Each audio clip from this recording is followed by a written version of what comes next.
Se battre sur le terrain à Gaza et au Liban et se battre au sein de la société civile. C'est la mission que s'est donnée Rudy Rochman, militant suivi par 1 demi-million de personnes sur les réseaux et une figure emblématique de l'engagement pour les droits du peuple juif et d'Israël à travers le monde, également fondateur de la série documentaire We Were Never Lost qui met en lumière les populations juives africaines. Rudy, bonjour. Bonjour, comment ça va ? Ça va très bien. Merci d'être avec nous ce matin sur Radio J. Vous êtes à Paris et vous allez ce soir justement intervenir au Centre européen du judaïsme. Alors j'en profite aussi pour faire un petit bisou à votre mamie, Georgie Béthane, qui nous écoute, et tous nos vœux de Refoua Shelema pour Georgie. Amen. Alors, vous êtes un soldat réserviste de l'unité des parachutistes. On vous a reçu à plusieurs reprises sur cette antenne ces derniers mois. Vous avez été déployé à Gaza et au Liban tout au long de l'année. Vous avez participé notamment au tout début, après les massacres du Hamas le 7 octobre, à la libération des kibboutz. Et vous avez vu les horreurs qui avaient été commises notamment à Kfar Aza.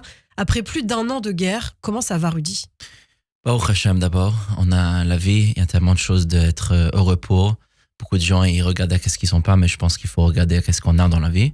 Mais je pense qu'aussi, il faut penser qu'est-ce qu'il faut faire là maintenant pour être sûr que ces fautes et ces choses ne se répètent pas. C'est ça, qu'est-ce qu'il faut focuser aujourd'hui. Vous avez publié justement une vidéo plusieurs vidéos dans laquelle on vous voit sur le terrain, notamment au Liban. J'imagine que ça a été quand même très difficile ces derniers mois, puisque vous avez été déployé à la fois donc au sud et puis au Liban. Là, comment ça se passe concrètement pour vous ? J'imagine que c'est pas terminé. À tout moment, vous pouvez être rappelé par l'armée. Hein. Exactement. Alors, on est sorti de Gaza depuis le 7 octobre. On est sorti en février. En juillet, on était sur la frontière du Liban. On supposait devait être entré, mais en septembre, on est sorti. Et à peu près 3 semaines après qu'on est sorti, j'étais en Amérique. J'étais en fait dans un vol de New York à Miami pour visiter ma famille pour Kippour. Et pendant le vol, je reçois un message de mon commandant qui dit « En 2 jours, on rentre en Liban ». J'ai atterri à Miami, j'ai pris un ticket, j'ai donné un bisou à ma mère, j'ai pris le vol le même jour et je suis parti pour Israël. 1 jour après, j'étais déjà en Liban. Alors ça peut se passer à tout moment. Et il faut être prêt. Et quand on est rentré, on est déjà entraîné comme des soldats. Alors, c'est pas quelque chose de nouveau, mais c'est un peu fou d'aller d'une réalité à une autre constamment. Alors, nous ne voulons pas un cessez-le-feu, nous voulons la fin de la guerre. Mais la guerre cesse en résolvant les problèmes à la source et non en s'attaquant aux symptômes. C'est ce que vous avez écrit notamment sur les réseaux sociaux. Je ne soutiendrai pas l'échange de la vie des amis que j'ai perdus pendant mes combats à Gaza et au Liban contre un calme à court terme. Ça, c'est important aussi pour vous de le dire, de faire un point sur finalement ce qui n'est pas un cessez-le-feu. C'est un cessez-le-feu assez relatif, Rudy. Ouais, parce que ça veut dire quoi un cessez-le-feu ? Ça veut dire que pour l'instant, il y a 2 côtés ou plusieurs côtés qui sont en guerre qui vont pas se tirer sur l'un à l'autre.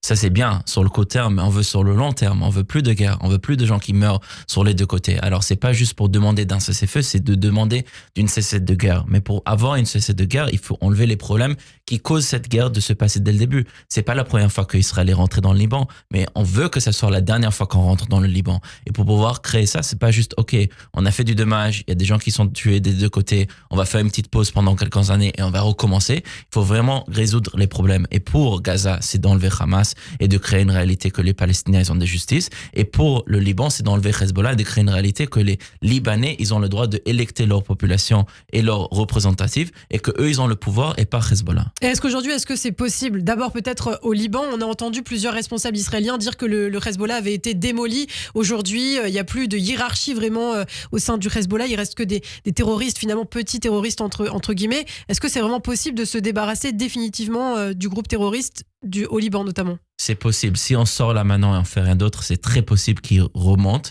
et qu'ils se deviennent plus forts ou que quelque chose d'autre prend la place. Ça ne veut pas dire que juste parce que Hezbollah est parti qu'il n'y a pas quelque chose de pire qui peut venir.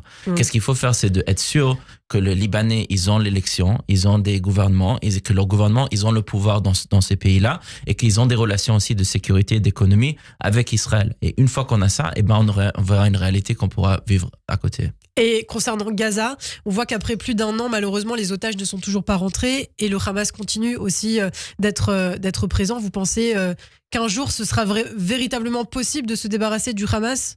Oui, mais pour Gaza, c'est un petit peu différent parce que Gaza, c'est une terre d'Israël. Le roi David avait conquéré Gaza, c'est partie d'Israël. Moi, je pense que les Juifs devraient habiter là-bas aussi. Les Palestiniens ne devraient pas partir, devraient rester là-bas. Il faudrait créer une réalité de justice pour les deux. Et je pense qu'une fois qu'on fait ça, on crée une réalité aussi d'éducation, d'investir dans les infrastructures, d'investir dans le recycling, dans le sewage, dans les job opportunities, dans toutes sortes de choses pour créer une meilleure réalité pour les Palestiniens, là on verra une réalité. Juste par sortir là maintenant, ça va ou laisser Hamas revenir ou quelque chose de pire. Donc vous pensez que Gaza doit revenir au sein de l'État d'Israël, mais est-ce que vous êtes pour un État palestinien? Les Palestiniens revendiquent Gaza, revendiquent la Judée-Samarie. Vous pensez qu'ils ont le droit d'avoir cet État? Maintenant, c'est intéressant parce qu'il faut voir les non-negotiables, les choses qui ne sont pas négociables pour les deux côtés.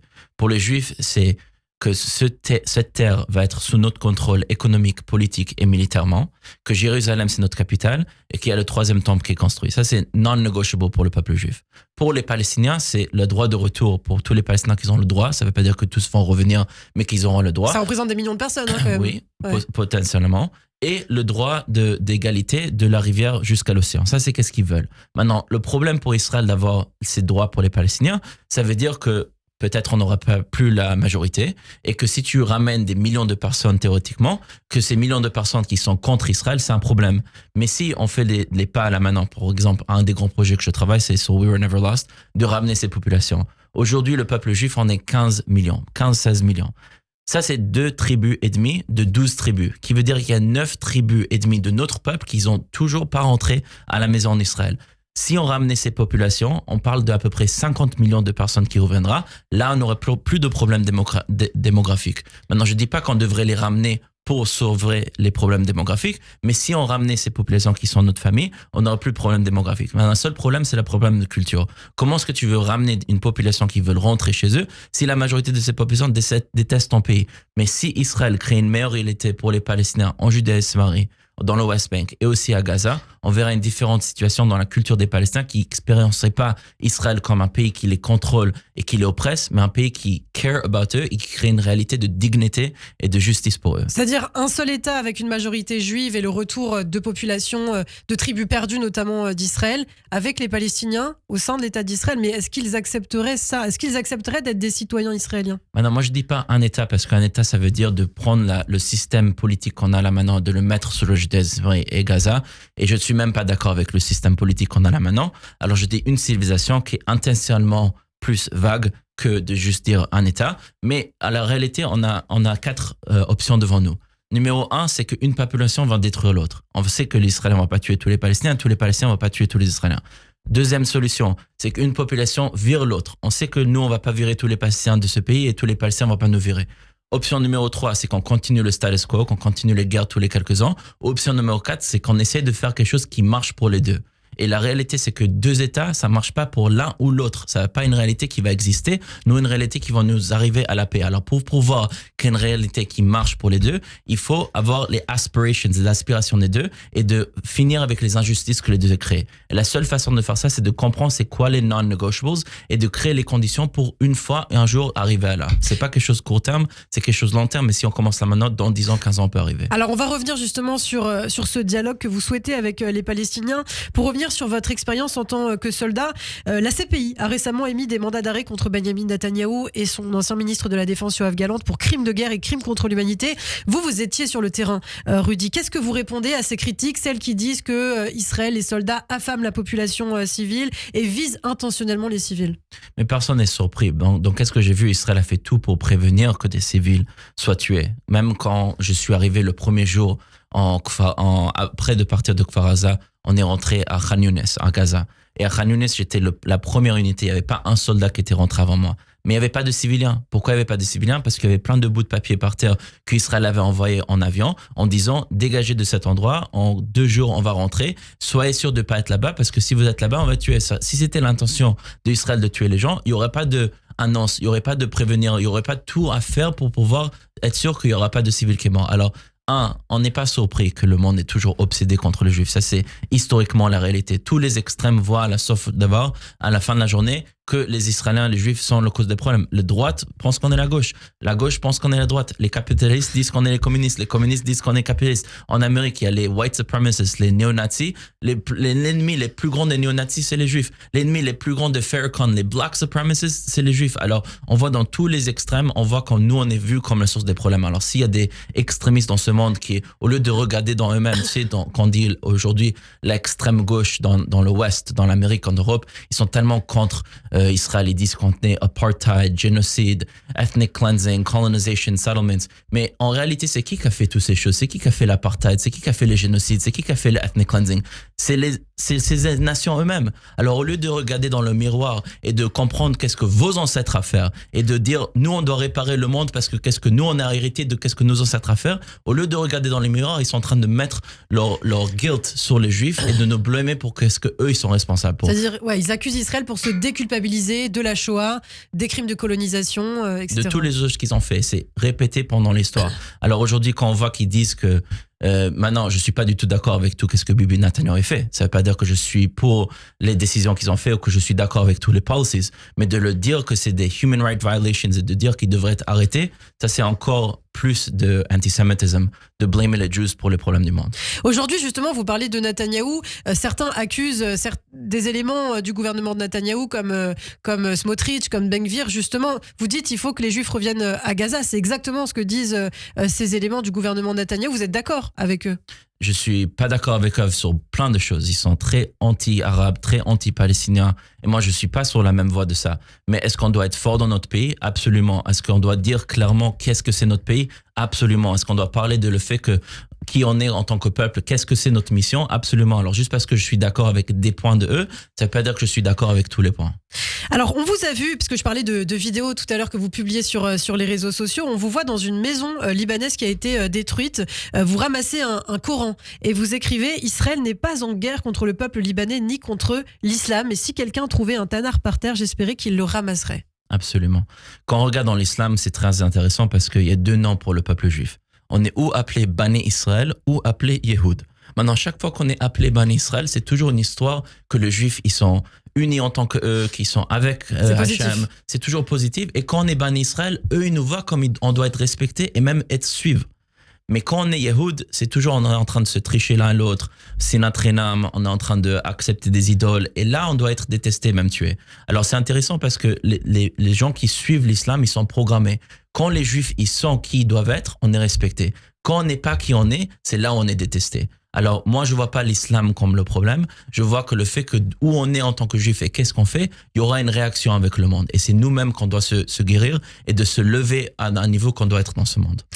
Vous réagissez régulièrement aussi, Rudy, à ce qui se passe en Europe. On a vu ce qui s'était passé à Amsterdam, ces émeutes antisémites contre les supporters du club Maccabi. Vous avez écrit « Ce qui se passe à Amsterdam n'est qu'un avant-goût de ce qui va se passer aux portes de la diaspora ». Exact. Mais on voit pendant l'histoire, c'est pas juste pendant notre vie qu'on voit l'antisémitisme. L'antisémitisme existe pendant des milliers d'années. À chaque fois que les Juifs sont divisés, en train de se détester l'un à l'autre, en train d'assimiler, en train de être comme si on est tout d'autres choses autres que nous-mêmes, c'est là le moment que l'antisémitisme s'élève. Et à chaque fois qu'on est unis, qu'on comprend qui on est et qu'on devient unis avec une voix, c'est là que l'antisémitisme se baisse. Là maintenant, on voit beaucoup de divisions dans le monde. Israël, on est devenu juste un pays avec des décorations juives, mais qu'est-ce qu'on est en tant que pays? C'est quoi notre mission? C'est quoi notre vision? C'est qu'est-ce qu'on fait dans ce monde? On sait même pas, on veut être comme tout le monde d'autre. Et c'est là le moment qu'on est rejeté par le monde. En plus que ça, autre que les sources plus metaphysical pour pourquoi ça se passe, la réalité, c'est que la majorité des juifs dans le diaspora sont faibles. On rentre la Magen David, on enlève la kippa, on met les péotes derrière, on enlève tous les symboles quand on devient juif. Et si on fait ça, on accepte qu'on devrait vivre dans une réalité, qu'on devrait être persécuté. Alors moi, j'ai grandi en venant en France plusieurs fois pour voir ma famille. À chaque fois, on me disait, rentre à Magen David, quand tu sors à Marseille, quand tu sors dans les rues, ne dis pas que tu es juif. Et moi, j'ai toujours dit non, je peux pas me cacher de qui je suis. Et je me suis rendu compte avec le temps que peut-être si tu caches qui tu es sur le court terme, tu peux minimiser le potentiel risque d'être attaqué. Mais quand tu acceptes que c'est une réalité qu'on doit vivre dedans, tu aussi maximises la réalité pour la collective, que ça va être OK et ça va que devenir pire avec le temps. Et d'ailleurs, rapidement, on vous a vu, notamment en Afrique du Sud, vous aviez cette pancarte I was in Gaza, ask me anything. J'étais à Gaza, demandez-moi n'importe quoi ou posez-moi n'importe quelle question. Quel retour vous avez eu rapidement, Rudy? À chaque fois que je mets de la lumière dans un endroit qui a de darkness, où il y a du noir, c'est toujours quelque chose de positif. Moi, je suis dans des situations de ouf, ou en guerre physique ou en guerre idéologique. Et à chaque fois que tu es quelqu'un de sans avoir peur et d'être proud de qui tu es quand un juif, c'est très facile. Et à chaque fois, j'ai que des réponses positives. Eh bien, merci beaucoup, Rudy Rochman. Merci d'avoir été avec nous ce matin sur Radio J. Vous serez donc au Centre européen du judaïsme ce soir si des Parisiens veulent peut-être vous voir, vous rencontrer. J'imagine qu'il y a encore de la place. Les défis de l'identité juive à travers l'histoire et la géographie à 20h30. Merci infiniment et on peut vous retrouver sur vos réseaux sociaux. Rudy Israël. À très bientôt.